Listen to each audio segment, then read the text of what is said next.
Pagdating po niya galing Hong Kong, isinbi agad kay dating Pangulong Rodrigo Duterte ang warrant of arrest na inilabas ng International Criminal Court noon pang Biyernes. At hanggang mailipat siya sa Villamor Air Base ay kwestiyon ng kampo ni Duterte ang pagkakaaresto sa kanya at ang jurisdiksyon ng ICC. Saksi, si Maki Pulido. Sa loob pa lang ng eroplanong sinakyan niya galing Hong Kong, may kausap na si dating Pangulong Rodrigo Duterte tungkol saan nila'y arrest warrant. A warrant of arrest. So, you will just have to kill me. Kung hindi ako papayag, kung kakampi ka dyan sa mga puti. We're just going through the process. Bago pa lumapag ang flight ni Duterte, lalo pang naghigpit ang seguridad sa NAIA at nagkalat ang mga pulis. Dumating sina PNP Chief Romel Marbil at CIDG Chief Police Major General Nicolas Torre, kasama ang kinatawan ng Interpol o International Criminal Police Organization. Bit-bit nila ang warrant of arrest mula sa International Criminal Court o ICC para sa kasong Crimes Against Humanity laban kay Duterte. Sa FB Live ni Alex Paul Monteagudo, dating National Intelligence Coordinating Agency Chief ni Duterte, nakuha ng nag-uusap sa labas ng boarding gate sina Torre at dating Executive Secretary Salvador Medialdea. Paglabas ng eroplano, kasama ni Duterte ang common law wife na si Hanilet, anak na si Kitty, pati sarili nilang mga security at mga dating gabinete.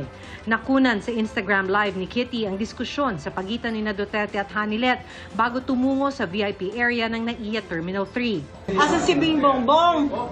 Bong! Bong, halika Bong, tinan mo. Abusado kayo na sila. Dili mo hindi dapat ato agianan. Ayaw lagi. Wala lagi warrant.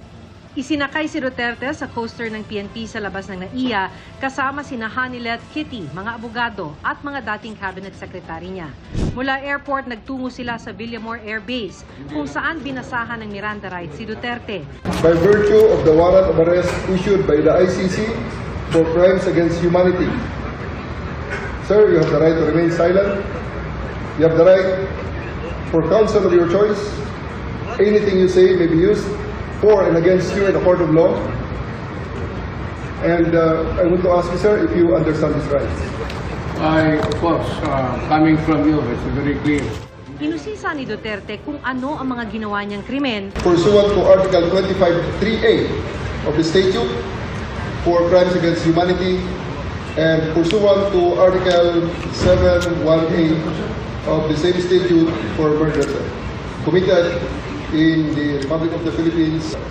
Must be murderers, hindi lang ito. At kung bakit sa Villamor siya diniretso. Show to me now the legal basis for my being here. As apparently I was brought here not of my own volition. Kinwestiyon naman ng ilang miyembro ng dati niyang gabinete ang jurisdiksyon ng ICC. Ikot general naman ngayon. Alam niya ba na hindi man lang siya na-serve kung anong kaso pinag-charge sa kanya ngayon? Hindi niya alam. No? Kahit na PI man lang. Alam mo, ang in-charge sa kanya nasa Jargo lang. And then, hindi pa kayo na ganito ginagawa natin. Sumusunod tayo sa isang entity na hindi na tayo member. Nag-withdraw na tayo. Questionable warrant of arrest. Ano naman po, sir? Sa loob ng Kalayaan Hall, pinakain ng dating Pangulo at chinekap ng doktor. Maghapon naman sa labas ng airbase ang mga abogado niya. As a matter of constitutional right, kahit na-arrestuin mo yung tao, you are entitled to legal assistance as well as immediate medical assistance. I was asked for a copy of the warrant. Wala naman. Bandang hapon, ipinadala kay Duterte ang kopya ng warrant of arrest mula sa International Criminal Court. March 7, inilabas ng ICC pre-trial chamber ang warrant of arrest para sa dating Pangulo. Tinanggap ng pre-trial chamber ang pangangailangang arestuhin si Duterte dahil naniniwala ang ICC prosecutor na walang reasonable expectation na makikipagtulungan si Duterte oras na lumabas ang summons mula sa korte.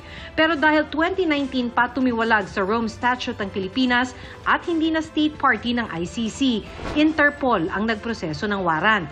Dati pa sinabi ng pamahalaan na susunod sila kung idadaan sa Interpol ang warrant. Mula sa Interpol Manila, ipinasa ang warrant sa PCTC o Philippine Center on Transnational Crime na siya namang nagproseso para sa pag-aresto kay Duterte sa pamamagitan ng Law Enforcement Agency, ang PNP, bagay na ipinatupad ng CIDG. Sa pahayag ng Malacanang, si Prosecutor General Richard Padulyon ang nagbasa ng ICC notification. Tiniyak ng punong taga-usig na naayon sa batas ang proseso ng paghahain ng warrant sa dating Pangulo. Kung may mga tanong raw sa validity ng warrant, dapat itong questionin sa korteng nag-issue nito. Kay CIDG Chief Torre, humirit ang pamilya ni Duterte na dalhin siya sa ospital. Ang gusto ni Torre sa Villamor Air Base na isagawa ang booking procedure. Pero gusto ng pamilya ni Duterte gawin ito sa ospital. Is that too much? Yes, sir, that's too much. 80 years old siya. Kaso, 80 years old siya. Sa isang punto, hinila pabalik ni Kitty ang kanyang inang si Hanilet. ilang sa Pilipino ang nahuli ngayong araw na to? Ilang ang Pero dumating ano sa kaso, ospital? kaya nga, anong kaso? Gawa lang na yung kaso. Ilang presidente na namumuk. So that means that you are banking on the inequality of the law because of the statute of limitations. Para sa GMA Integrated News, ako si Maki Pulido, ang inyong saksi. Ilang oras matapos ihain ng arrest warrant laban kay dating Pangulong Rodrigo Duterte, dumulog ang kanyang kampo sa Korte Suprema. At sa mga social media posts ng kanyang anak na si Kitty, sumipa raw sa lagpas 300 ang glucose level ng dating Pangulo, kaya pinayuhan siyang magpa-admit. Saksi, si Salima Refran. Sa Instagram stories ng anak ni dating Pangulong Rodrigo Duterte na si Kitty, mag-aalas 6 ng gabi, naka-nasal cannula ang dating Pangulo at ang caption, nangihina na raw ang kanyang ama. Walang isang oras matapos ang post na yan, nag-post si Kitty na pinipwersa umano ang kanyang ama na bumiyahe sa eroplano. Ito lang sinasabi ko, sir, na we can do this the hard way. We can do this easy. The easy way, sir, is for you to choose 3 people to accompany the hard way. Ma'am, Sabihin nyo kung saan siya dalahin. the hard way. Ipinost din ni Kitty ang medical certificate ng kanyang ama. Sumipa raw sa 328 ang kanyang glucose level at pinapayuhang ma-admit siya sa ospital para maiwasan ng acute diabetes complication. Noong inaresto ang dating Pangulo, susunduin sana siya ng mga kasamang doktor at ambulansya ni Senador Bongo sa NAIA. Pero bigo silang makalapit. 80 years old na po siya. Kailangan talagang bantayan. Unahin muna natin ang kalusugan before anything else. Binawi yung pass namin. Idiniretso si Duterte sa Villamor Air Base, kaya doon naman nagtungo si Go. Pero hindi rin siya pinapasok. At kahit nang sunduin siya ng partner ni Duterte na si Hanilet Avancenia, hindi ito umubra. Bababa na ako para makabalik na siya. Hindi na ako papasok. Hindi pa rin sila pinapasok kahit nang babain ni Avancenia ang mga sundalong bantay.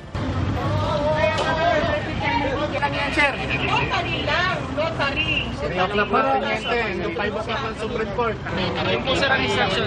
Na-erase ko na po yung concern sir. Unfortunately po sir, yun ang instruction namin sir. Yung document lang po na kinukuha, yun lang po yung dadalhin. Sa pamamagitan ng kanilang mga abogado, nagpasaklolo na sa Korte Suprema si dating Pangulong Duterte at Senador Bato de la Rosa para pigilan ang pagsunod ng Pilipinas sa ICC at sa pagpapatupad ng warrant nito laban kay Duterte. Sa Petition for Certiorari and Prohibition, sinabing labag sa batas ang pagtalima ng Pilipinas sa warrant ng ICC at pinikwestiyon ang constitutionality ng pag-aresto sa kanya. Hiling din ng petitioner temporary restraining order, preliminary prohibitory and mandatory injunction at permanent injunction and prohibition na nagbabawal sa pagsunod, pakikipag-ugnayan at pakikipagtulungan sa ICC at pagtulong sa Interpol sa pagpapatupad ng anumang legal na aksyon mula sa ICC. Hiling din sa petisyon na kung arestado na nga ang pagpapalaya sa mga petitioner na sina Duterte at De La Rosa at iba pang konektado sa ICC investigation. Since the Philippines is no longer a party to the International Criminal Court, then it has no business anymore cooperating with such body, including the international police, Interpol. We are earnestly praying to release outright from custody our beloved former President Rodrigo Duterte on the ground that his detention now is illegal, unconstitutional, and has no basis under the law. Respondent sa petisyon, sina Executive Secretary Lucas Bersamin, DOJ Secretary Boying Rimulya, DILG Secretary John Vic Rimulya, PNP Chief General Romel Marbil, CIDG Director General Nicolas Torre III, Solicitor General Menardo Guevara, DFA Secretary Enrique Manalo, AFP Chief General Romeo Browner at Bureau of Immigration Commissioner. Sinusubukan pa namin makuha ang panig ng mga respondent. Samantala, sabi naman ni Chief Presidential Legal Counsel Juan Ponce Enrile, hindi raw bunga ng batas sa Pilipinas ang mga kinakaharap ni Duterte, kundi ng ICC. Kaya hindi raw tama na sisihin niya ang pamahalaan. Dapat daw makakuha ang mga abogado ng dating Pangulo ng kopya ng mga kaso laban sa kanya para malaman kung bakit siya pinaaresto. Wala raw kinalaman ang Philippine domestic laws sa kanyang problemang legal. Para sa GMA Integrated News, ako si Salima Refra ng inyong saksi. Nagtipon sa iba't ibang lugar sa bansa ang ilang grupo at mga naulila umano sa extrajudicial killings sa Duterte drug war. Umaasa silang ang pagkaaresto ng dating Pangulo, unang hakbang tungo sa hustisya. Saksi, si Tina Panganiban Perez. Bit-bit ang mga litrato ng mga pinatay sa Duterte drug war. Nagtipon sa isang misa ang kanilang mga kaanak sa isang simbahan sa Payatas, Quezon City. Si Teresita Campo, inabutan pang buhay ang anak niyang si Jonald habang nakahandusay sa kalsada sa Payatas noong November 27, 2016. Ni hindi niya alam kung dahil ito sa sumbong sa droga, dahil pinatay at hindi nalitis. Sinundo na lang po ako sa bahay na yung anak ko nakatiyaya na sa kalsada. Dito po siya sa harap ko po naputulan ng hininga. Hindi naman lumaban yung anak ko naglalakad lang sa kalsada Puro likod ang tama. 3 pulis daw ang bumaril. Sobrang sisi po. Sobrang sisi. Sobrang sisi na binuto ko si Duterte. Bigla namang pinasok ng mga pulis ang bahay ni Maria Belendaa noong August 21, 2016 at pinatay umano ang anak niyang si Marcelo Daa Jr. at 4 na katrabaho. Yung pumasok ng mga pulis may dalang bayong at ang laman manok, yung pala ang laman sa ilalim ay baril. Nakikiusap yung isa na ikulong lang sila, nakaluhod. Ikinatuwa nila ang pagkakaaresto kay Duterte na nawaraw ay mapanagot sa mga pagpatay. May kulong po siya. Yan lang po. Pagbayaran niya lahat yung mga dapat pagbayaran niya. Dahil yung mga tao doon, pwede naman ikulong yun kung dapat hindi niya pagpapatayin. Ang misang ito ay naglalayo magbigay pasasalamat sa pagkakaaresto kay dating Pangulong Duterte at ipanalangin na rin ang hustisya para sa mga biktima ng extrajudicial killings. Makasaysayang sorpresa ito na nadakip at na offer na yung warrant of arrest kay Presidente Duterte at possible na tutuloy-tuloy na ang kaso sa International Criminal Court at ito ay talagang maging taon na ng jubileo, kalayaan at hustisya lalong-lalo na para sa mga AJK families na nag-survive.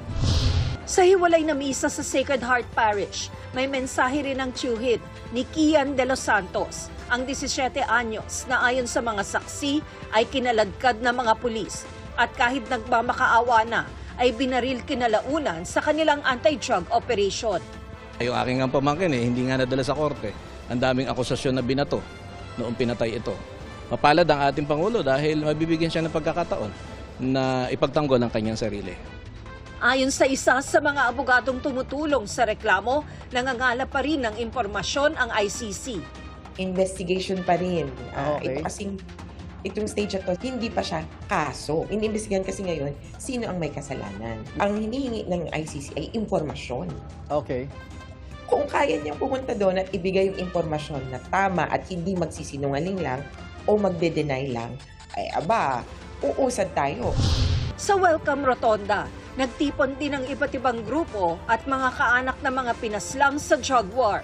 Sinong makakapagsabi na kaming mga dukha, kaming mga mahihirap ay makakapagpa-aresto ng isang makapangyarihan at abusadong tao? Totoo naman na walang kasalanan ng mga mahal namin sa buhay. Bakit binigyan kaagad ng kamatayan? Hinatulang kaagad. Pero ang kagaya ni Duterte, bakit binibigyan siya ng protection? Nabigyan pa siya ng pag-asa na makulong sa magandang kulungan. Naiiyak ako kanina pa nang nalaman kong nahuli na si Duterte. Talagang napaiyak po ako, hindi ko malaman kung anong gagawin ko. Umpisa pa lang ito. Sana tuloy-tuloy pa. Naglabas din ng pahayag si dating Senador Laila de Lima na halos 7 taong nakulong noong termino ni dating Pangulong Duterte at isa sa mga kritiko noon ng drug war. Today, Mr. Duterte is being made to answer, not to me, but to the victims, to their families, to a world that refuses to forget. This is not about vengeance. This is about justice finally taking its course. Para sa GMA Integrated News, ako si Tina Panganiban Perez, ang inyong saksi. Update po tayo sa mga taga-suporta ni dating Pangulong Rodrigo Duterte sa Villamor Air Base. Saksi live si James Agustin. James? Alas 11:03 ngayong gabi ng tuluyan ng makalipad yung eroplano na lulan si dating Pangulong Rodrigo Duterte. Mula po yan dito sa Villamor Air Base. At dito sa labas naman, sa Gate 5 ay nananatili yung mga supporters ng dating Pangulo. Nagpapatuloy po yung sinasagawa nilang programa dito. At kanina, habang nagtataksi yung mismong eroplano doon sa runway na sakay nga itong dating Pangulo, ay napatakbo yung mga supporters. Mga kapuso, kasalukuyan pong nagbibigay ng pahayag si Pangulong Bongbong Marcos. Babalikan po natin si James Agustin. Pakinggan po natin si Pangulong Marcos. Rodrigo Roa Duterte took off at 11:03 p.m. this evening and exited Philippine airspace. The plane is en route to The Hague in the Netherlands, allowing the former president to face charges of crimes against humanity in relation to his bloody war on drugs. The former president was earlier placed in government custody at Villamor Air Base after his common law wife, Hanilet Avancenia, and members of his entourage arrived at 9:20 this morning from Hong Kong on Cathay Pacific flight number CX-907. Mr. Duterte was arrested in compliance with our commitments to Interpol. Hours before his arrival, Interpol Manila received an official copy of the ICC warrant. This prompted the Prosecutor General of the Department of Justice to serve the warrant. Interpol asked for help, and we oblige because we have commitments to the Interpol, which we have to fulfill. If we don't do that, they will no longer help us with other cases involving Filipino fugitives abroad. This is what the international community expects of us as the leader of a democratic country that is part of the community of nations. So I'm sure that the details that surround what has happened today are familiar to you. I just wanted to make very, very clear and give you the facts for the departure of former President Duterte from the Philippines. Thank you. Thank you very much, Mr. President. Kanina po ay nagpaabot ng tanong ang mga miyembro ng Malacanang Press Corps at atin po itong sasagutin. Question number 1. Mr. President, meron po bang pisikal na kopya ng warrant of arrest laban kay dating Pangulong Rodrigo Duterte mula sa ICC? Oh, meron.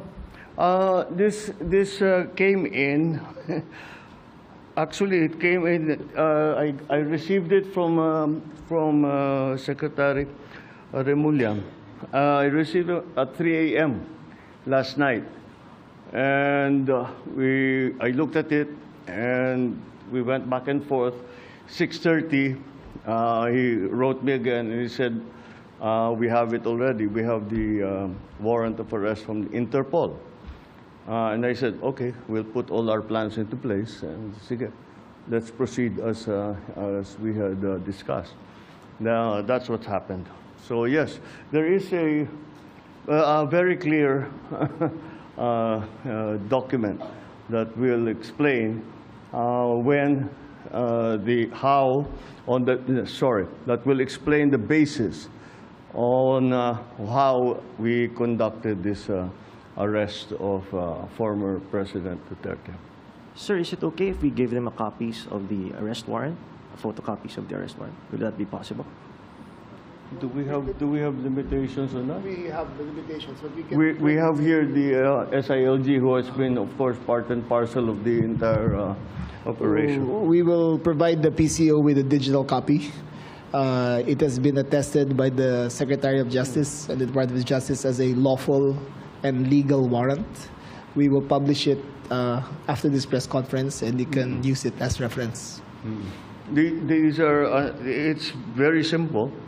It's a request to the Philippine government from Interpol to enforce the arrest warrant.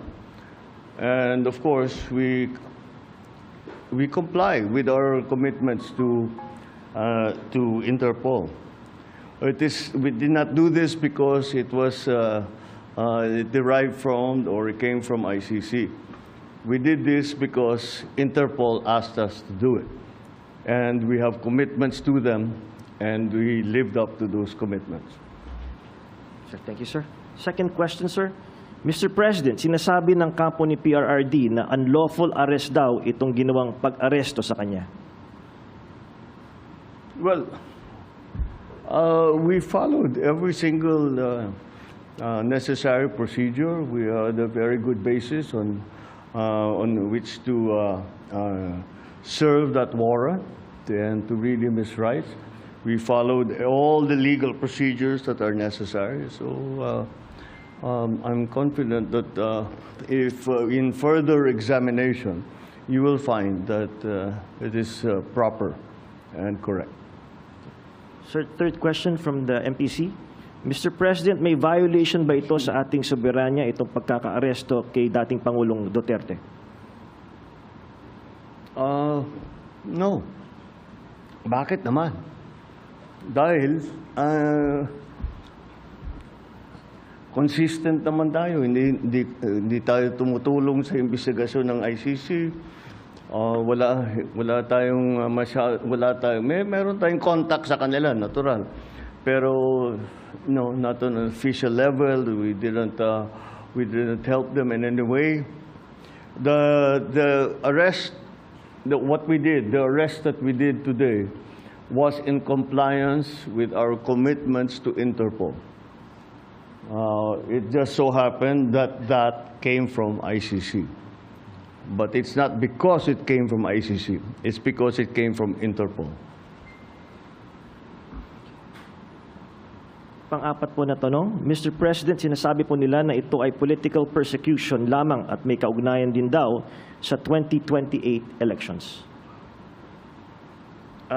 Okay, well, I'm sure sasabihin nila yan. But this case started in 2017 when we were still members of the ICC. And it was during the time of former President Duterte. So I don't see how that can be political persecution on my part, because it was initiated before I even came into the picture. So that would seem. But once again, we have to recognize that, of course, it's natural for people to put lalagyan ng kulay ng politika. Pero sinundan lang natin yung ICC, yung Interpol. Hindi natin kinakausap yung ICC. Marami silang hinihingi sa atin ng mga dokumento, wala kaming binigay. Yun lamang, hindi natin mahindian ang Interpol. Pag sinabi sa atin, tulungan nyo kami, kailangan namin kunin itong taong ito.